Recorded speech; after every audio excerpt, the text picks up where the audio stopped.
Hey everybody, welcome. This is Charles E. Smith Jr. This is an Inside Sports production of From the Arena. We'll begin in just a moment. And before we do, let me go ahead and introduce my very special guest, the mayor, John Hoeven. And I really can't do him justice, so here he is right beside me. We're live at Staples Center. Kings' 6-game win streak is over, but you have a great site, great blogs, fantastic on Twitter. But for those people, I found out there are people who live in caves, live under rocks, and some people still have dial-up internet. Wow. Okay. Believe it or not. So who is the mayor? Well, you can find me on mayorsmanor.com on a daily basis. Of course, we cover the world of hockey from the prospects to the pros, with the primary focus on the LA Kings. We talk to everybody in the junior leagues, the NC2A hockey tournament, right now what's going on over there, AHL, NHL, we cover it all. And then, of course, like you mentioned on Twitter, with the handle @MayorNHL. Fantastic. So here the Kings are. They had just won 6 straight games and beaten some pretty good teams along the way. Got even with Detroit, and you remember that the March 9th game in Detroit, a 3-2 lead late. They give that up. They lose that game in regulation, so they don't even get a point. But after that, they went to Chicago, and that win streak started. And really, they hadn't looked back since. But it comes to an end tonight. It does come to an end, but really you have to look back about the teams that they've been playing against recently, and it's a very impressive stretch. I mean, they had to play Nashville, like you said. They had to play Chicago in Chicago. Here tonight, the defending Stanley Cup champions. Along the way, they played their division rivals, the Ducks and the Sharks as well. So it was a tough stretch. There were not any gimmies along the schedule, and you can't win them all. Although for the LA Kings, they really need as many points as they can get right now, so they can try to make a playoff push. Definitely, and when I was writing, as I write for on InsideSportsExaminer.com. Also, yes, that was a shameless plug, by the way. But I had said, just a couple of weeks ago that the Kings, just how much the season was kind of in dire straits. And we think about it. They just had a 6-game win streak, and it really solidified nothing. All it did was keep them in the conversation for the playoffs. So you just think, had they maybe gone 4-2, 3-3, they would have been really teetering on the edge at this point. But now, as it is, they at least kept themselves in the conversation.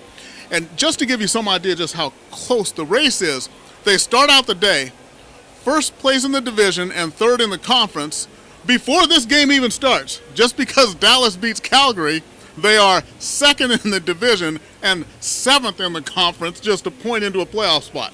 Yeah, the Western Conference really has been crazy the last couple years. You might remember last season, Dallas was eliminated from playoff contention on the final day, of the regular season, and there's probably going to be some teams that fall into that boat this year as well. The Kings quite possibly could be fighting San Jose for a final playoff spot there, the last game of the season. So it's real tough sledding in the Western Conference. The Kings needed as many points as they could get down the stretch. They have a tough road trip coming up here. Again, there are no gimmies. They go into Vancouver, a team that they've played pretty competitively over the last couple of seasons. But, Vancouver, obviously one of the top teams in the Western Conference. Then they travel into Calgary. The Kings have not done well in Calgary in the Saddle Dome over the last couple of seasons, although they did win there recently. And then, of course, they have those back-to-back games against Edmonton and Minnesota. And you might look at the standings and say, oh, well, Edmonton and Minnesota, those might be a little bit easier. That Edmonton team is really fast, and we saw what their speed can do to the LA Kings right here at Staples Center earlier this year. And then, with the Minnesota game, that's the second night of back-to-backs. You're traveling, you're losing time as well. So it's going to be a tough road trip, and the Kings probably need to go 3-1 to keep themselves in the conversation, like you mentioned. Exactly, and I think one of the big games on this road trip that's coming up is going to be that tilt in Calgary. Because Calgary, they lost today. They're kind of teetering on the edge. They're 3 points out. They only have 6 games left to play.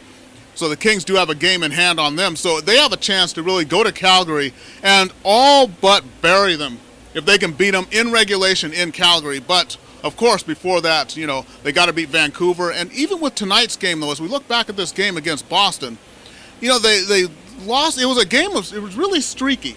It was as though the Kings started out, they were outshooting Boston, I think 8-2. Then Boston got a power play. The ice tilted. The Kings in the second period don't get their first shot on goal until halfway into the period. and it just kind of went back and forth throughout the whole game. Yeah, and then in the third period, the Kings outshot them by a very wide margin. I think it was 18-7. And of course, Boston was the team that picked up the goals. The only thing that really matters there in the third period, and they ended up winning the game, including that empty net there at the very end. So the Calgary game is absolutely an interesting one. As I mentioned, they haven't played well in Calgary, and losing the game here tonight, this is a game that you want to win them all, but this is a game that you really want the Kings to win so that they can go on the road on a high note, and then that game on Monday in Vancouver doesn't mean as much. Now, starting the road trip with the loss, if unfortunately they were able to, or they dropped the game in Vancouver on Monday, now you're gripping the stick a little bit tighter going into Calgary, which is already a tough building to play, having a 2-game losing streak. So it seems like we've been saying it, for the last month plus, but every game's a big one, and Monday's going to be another big game for the Kings. Well, I think definitely what I like, though, is, the Carter effect has fully kicked in with the Kings here, but, they did put up 2 tonight, and prior to this, on this winning streak, the 6-game win streak, they had outscored the opponents 22-10. But one thing is, when I look at the 3-star selection, I know it's selected by select members of the media, but we had third star was Dennis Seidenberg of Boston, second was Kyle Clifford of the Kings, and then first is the Daniel Chara of the Bruins, obviously, who was playing his 1,000th game while Justin Williams played his 700th game. I'm supposed to mention stuff like that, they tell me. I read a broadcasting book, and they say milestones, no matter how minor or how they affected the game, must be mentioned on the air, so I'm doing that now. Because Great. I'm trying to take my game to the next level. Well, you do that. Just down in the locker room right now, just before we went on, maybe Tim Thomas needs to read that book as well. He was joking with some of the media gathered around, saying that he had actually forgotten that it was Chara's 1,000th game, and so when 4 or 5 guys from the Bruins went down to the other end and were crowding around the net, he couldn't figure out what was going on and why they were over-celebrating perhaps an empty net goal, and then he said, oh yeah, it clicked in. It was Big Z's 1,000th game, so, he wanted to join in, but he said he was dog-tired at that point. He also was very complimentary towards Chara. He said that goaltenders oftentimes need to get help from the other players on the team, and his quote was, and tonight I got help from a guy who's 6'9", so... Exactly. And, when I look at the 3-star selection, obviously it's subjective, but you would think with the Kings having outshot them by the wide margin that they did, 42-28, and Thomas made some great saves, especially on the power play on Voinov. That was incredible. But I would think, Thomas may... And he showed, being graceful, but he should have been one of the 3 stars of the game tonight. Yeah, I agree. If it wasn't for Tim Thomas, the Kings absolutely would have won this game. Even late in the game, right? Yeah, the Kings absolutely would have won this game. The Kings actually believe that they should have won the game. Just down there in the locker room right now, the players, and including Coach Daryl Sutter, they really believed that they should have won this game tonight, and they certainly had chances. You mentioned Voinov, how he didn't score on that power play. I'm going to have to go back and watch the replay a couple times because there might have been some magic in Tim Thomas. Thomas, he turned into Plastic Man. Yeah, it was Reed Richards from the Fantastic Four as he stretched across somehow and got to that far post and denied Voinov. But, it was incredible. It was nice to see Voinov come back in the third period and get a goal, though, after he had so many chances. But Dustin Brown, he kind of put the blame or the responsibility on himself just now, basically saying that when he and Kopitar ran into each other, and then that cost the goal there for Boston, and he said that pretty much cost the game. So right. And, Jonathan Quick, he was good tonight, but there was one... I don't know if he meant it or not, but I know there was one goal he'd like to have back. Absolutely, he would like to have that one back. That was a save that if you're Jonathan Quick, you have to make that save. Right. He didn't make the save, and you hate to say lucky bounces, lucky breaks, but things just really didn't seem to be going the right way for the Kings tonight in terms of where the bounces were going to go. They were hitting posts. There were a few pucks that got in behind Thomas that somehow didn't find their way into the net as well. So it was one of those games where it was just a close game, and a final score of 4-2 is not indicative really of just how close the game was. Right, exactly. And the team that scores 2 has 28 shots on goal. has 42 shots on goal. The team that scores the 4 has 28, but it does not even reflect, like I said, Quick did not have a bad game, just one goal they'd like to have back, but just the ebb and flow, the shift of the game. But when we talk about this road trip, getting into Vancouver, they do get to play Vancouver. Well, unfortunate for Vancouver, but Daniel Sedin is going to be out due to a concussion because of the elbow thrown by Duncan Keith. Duncan Keith got a 5-game suspension for that. I just wanted to get your take. I know you must have seen that play. Yeah. But you saw what preceded it as well. Well, there's also the Shane Doan hit, that happened kind of around the same time, Right. and that's what's creating, I think, a lot of fervor on whatever the word is on Twitter and Facebook and other social media sites. Is Doan gets 3 games, Keith gets 5 games. Why is there that discrepancy, especially considering that Doan is a quote unquote repeat offender? Right, exactly. So they're if you're Chicago, though, you almost have to wonder if it was, not that it's ever a good thing, but if it was a good thing, if you want to try to find the positive in it. Chicago wants to be the 6th seed because they should want to. I don't know this as a fact. Right. They haven't called me, but they should want that 6th seed so that they can hopefully take on the number 3 team, which would be the winner of the Pacific, rather than having to move up and possibly face Detroit. So. And plus, if you look on another side of it, well, Duncan Keith gets a little bit of rest late in the season if they can, hang on and keep winning. And make it into the playoffs, because they could with a bad stretch, even though they're pretty solid in there right now. But if they were to falter, they're not assured of a spot yet, but they could tumble out. And when you look at Chicago too, one of their weaknesses is between the pipes. So you got Emery and Crawford there. So Chicago, I think it's you're cautiously optimistic at this point. Yeah, I think the Blackhawks are pretty safe. I mean, unless they have some sort of an epic. It would take a meltdown. It would. It would take a full-on meltdown. I don't see that happening, even though they do have some holes in their game or their roster, if you will, like you mentioned the goaltending there. But it's good when you can get a horse like Duncan Keith to get a rest down the stretch. Mm-hmm. That will be helpful, and that should benefit them going into the playoffs. So we're not gonna be encouraging veteran guys to throw elbows late in the season so they can get a rest, are we? We're not gonna read it that way. No, that is not what not. we're saying. Just to let everybody know.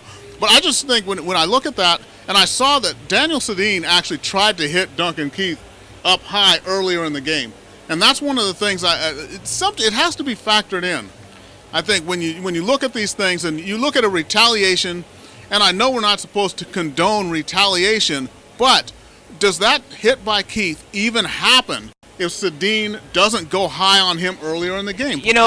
Probably not, just because, Sedin is not one of those players that other guys, or guys on other teams, I should say, are going to really target in that way, because that's not really his game. He's not an overly physical player. Mm-hmm. To me, the most interesting comment, though, that's come out of this entire Daniel Sedin talk over the last week or so, though, has been that a couple people that follow the team very closely, the Canucks that is, were saying that Daniel looked almost like he was bored and really just wasn't really into it over the last couple of weeks. And so that's interesting. Daniel Sedin, when you think of him as a player, you think of a guy who's having a heavy impact on the outcome of a game on a night in and night out basis, and yet the people that follow that team are saying he just really didn't look as interested as normal over the last couple of weeks. So, maybe that happens to a guy like that who plays so big every night for a number of years, and now you get into those, kind of the dog days of the season waiting for the playoffs to start, and maybe that's where he was, maybe that's what was going through Daniel's mind that night, is he was just trying to amp himself up for a big game, because Vancouver versus Chicago is a really big game right now. There's a rivalry there, and maybe that's what Daniel had on his mind.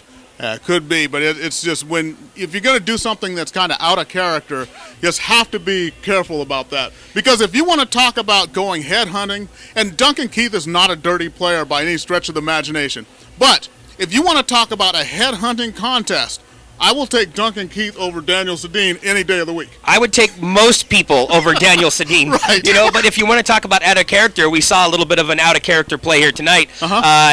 Trevor Lewis, he drops the mitts there with Kelly. Nobody was expecting Trevor Lewis to be the guy that was leading the way with the fight tonight. But, hats off to him. It looked like that he was trying to, stick up for himself, defend himself, get something going. And it was just nice to see Lewis. He's been heavily involved on that line there with Jarrett Stoll and Dustin Penner, and it was an interesting play. Certainly, I don't think anybody had a lot of money riding on Trevor Lewis to be the guy to drop the mitts first tonight. Exactly. So, the Kings do come up on the short end, but, save a few plays. They really did not play a bad game. It was just very odd as far as the way that old Mo flowed. The momentum, it just kind of swayed back and forth, and even just a couple of uncharacteristic giveaways, things like that. And, the Kings getting cost in just little short spurts playing well, and then all of a sudden something happens. Yeah, I didn't see the final tally, but Yeah. Dowdy, late in the third, Dowdy had 3 giveaways on the night and 3 block shots as well. So, Right, that's a microcosm of the game right there. Yeah, I thought that was a perfect summation, exactly. And Dowdy had that absolutely beautiful pass to set up Colin Fraser for the goal as well. So, like you said, it was just an odd game. The Kings certainly played well enough to win, and as Dustin Brown said in the locker room afterwards, that he likes their chances. If they played this type of a game over the final 7 games of the season, he likes their chances most nights, and I'd have to agree with him. Yeah, definitely. And when I look at the way the Kings are playing overall for the past couple of weeks, I think they like their chances, and if they make it into the playoffs, I think they're got to be one of the teams when the other teams in the Western Conference, and nobody talks about rooting for certain teams not to make the playoffs, but I would think the 2 teams they don't want in there, if they can avoid it, one is going to be LA, the other is San Jose. If they could pick a couple of teams to throw out.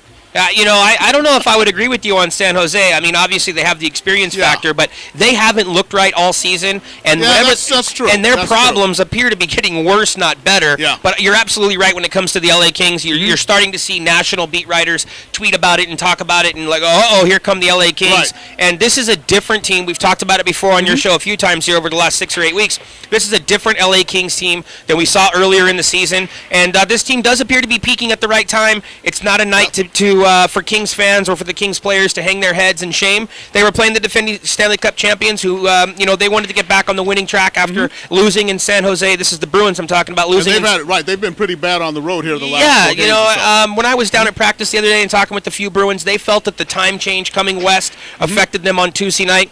They had a very difficult practice yesterday at Toyota Sports Center. I couldn't believe how hard they were practicing for a team that, only had 7 or 8 games left in the regular season. But, that's the sign of a true champion. They wanted to get back on the horse tonight, pick up a victory, and they played really hard, and, they deserve to win. As much as the Kings deserve to win, the Boston Bruins deserve to win tonight as well. So it's pack up your bags and, hit the road, 4-game road trip, and if the Kings can win 3 of those 4, life will be fine when they return home. There we go. All right, fantastic. So speaking of packing up the bags, it's about time for our next guest. This was going to be my last show of the season, but I think I'm going to do a season finale on the final home game against San Jose. So, hey, if you're here, definitely welcome to come on. Always a pleasure to stop by. Appreciate you having me, and hopefully your viewers will check me out on Twitter, Mayor NHL, or over at mayorsmanor.com. Hey, you know what? We've got actually this is a graphic. Okay. So we call it graphic in the industry. So there we've got your website, we've got your Twitter handle, we've even got your picture there. And a new photo, which I appreciate. Yeah, thank you very much, Charles. I appreciate it. All right, perfect. And everybody just stay put for a minute. We'll be back with Dave Joseph from ESPN Radio 710.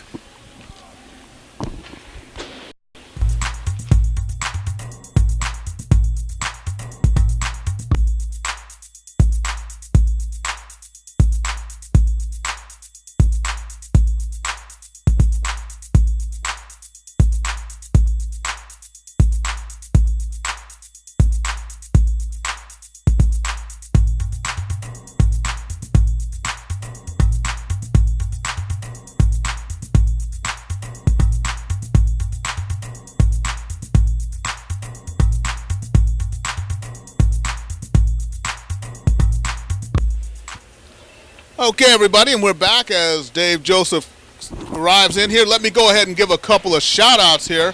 And first, on Facebook, we're on social media and everything. There's a Facebook group, All Hail the Kings, it's called. It's started by Paul Williams, who is a Kings fan in the UK.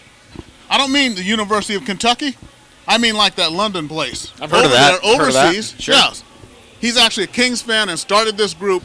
He felt that some of the other groups were getting a little bit too, a little bit too negative, a little bit too much profanity, a little bit too much being too confrontational. So started this group, private group. But hey, Paul Williams over there in the UK, who had one of the most memorable Tim Tebow poses ever on Facebook.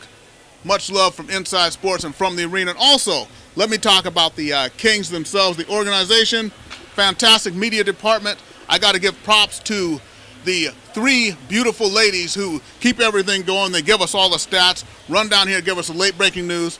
Sophie Pustel, Lindsay Adler, and Jennifer Necheporenko. Jennifer Ann. Necheporenko. That's Sounds good. like a figure skater from That's back good. in the You Russian? Iron Curtain. She's Ukrainian, actually. Oh, all right. Well, Yeah. that works. All right. Everybody, this is Dave Joseph. Hi. the pride of ESPN 710. And Dave, you know what? Like I said to the mayor when he was on, just in case, we got some people every now and then who live under rocks. They live in caves. Sure. They have telephones with dials on them. Okay. They have dial-up internet. Right. So they don't know who Dave Joseph is. Yeah, well, join the Who group. is Join Dave the crew. Joseph? Dave Joseph is the morning sports anchor. I just referred to myself in the third person. I can't believe I just did that. Yeah, he's Ricky Henderson. I am the morning sports update anchor on 710 ESPN Radio in Los Angeles. You can hear me mornings, Pacific time, 5 a.m. to 10 a.m. And also, I am the co-host of a hockey podcast called In the Crease, which you can download at espnla.com. And if you're looking to follow me on Twitter, you can follow me at Dave Joseph LA. That's at DaveJosephLA. So that's a little bit about me. All right, fantastic. And you know what? Before we continue on, this is March Madness. Gotta give props to my Tar Heels, my Carolina Tar Heels. Barely, though. They made it to the elite. Barely, though. Hey, we got injuries.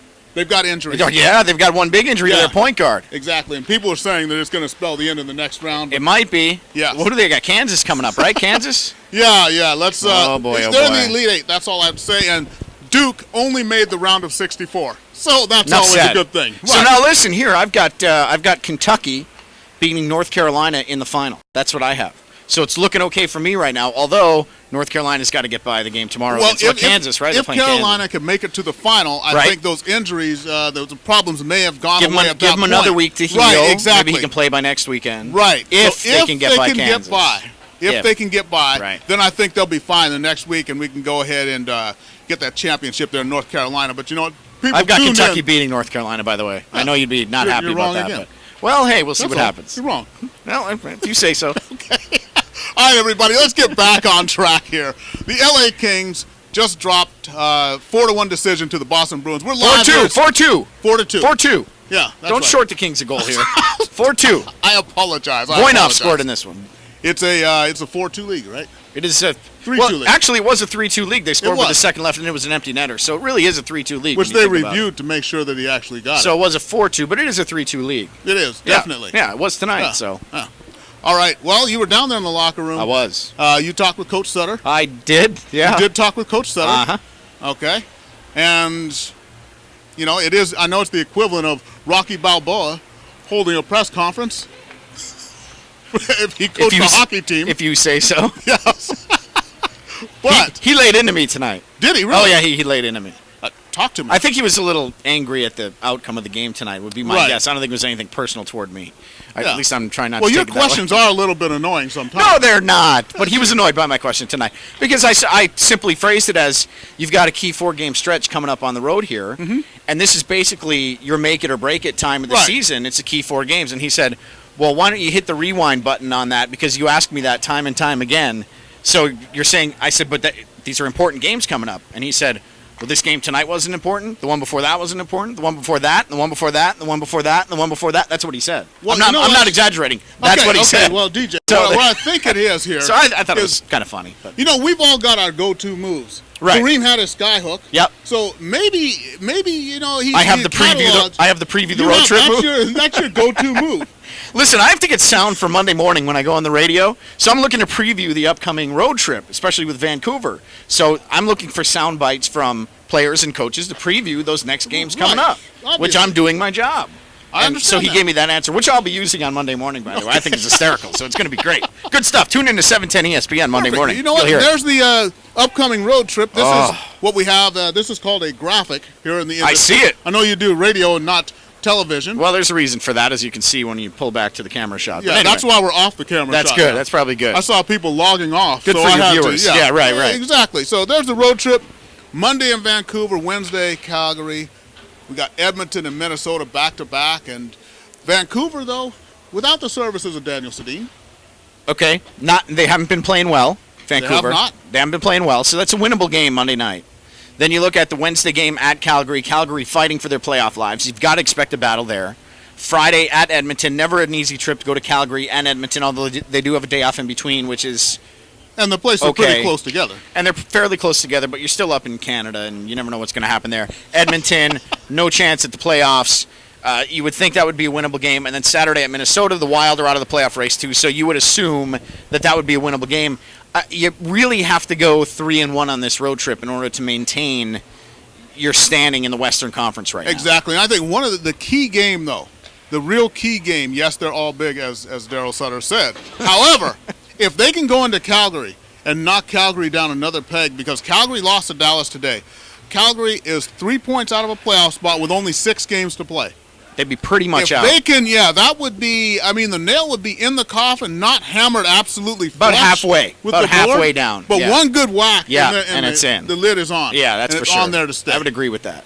And the other thing is Edmonton, that's one of those teams that, they're out of the playoffs, but they remind me a little bit of, if you look back maybe 4 or 5 years ago at Nashville and the way they were. Right. And it was one of those where, they don't have a great record, they're not going to make the playoffs, but if you go into their arena or they come here and you're just a step slow, they will just skate circles around you. Well, and the key to that game is Edmonton has absolutely nothing to play for except for pride. Right. And if you're a team that's outside of the playoffs looking in, the one thing you want to do is spoil a team's playoff chances. A team that's on the cusp of making the playoffs, right in the thick of the playoff. Exactly. Right? So Edmonton's going to be loose, and they're going to come out, and they're going to want to stick it to the Kings. Mm-hmm. Don't forget, they've got a couple of former Kings. Ryan Smith in the lineup, Eric Belanger in the lineup. You're looking at guys like that who would want nothing more than to stick it to the Kings. And that's what I've always said is one of those things where it's a situation like that. If you're going down, what you do is reach up and grab as many ankles as you can and take some folks down with you. Exactly right. They're going to be looking to do that. I think that's going to be a tougher game than a lot of people expect. I think so too, and not to mention they're a fast team, and Edmonton traditionally has had amongst the top 5 arenas in the league, and the ice in their building. Ice is always good, been super fantastic. fast. Right? Yeah.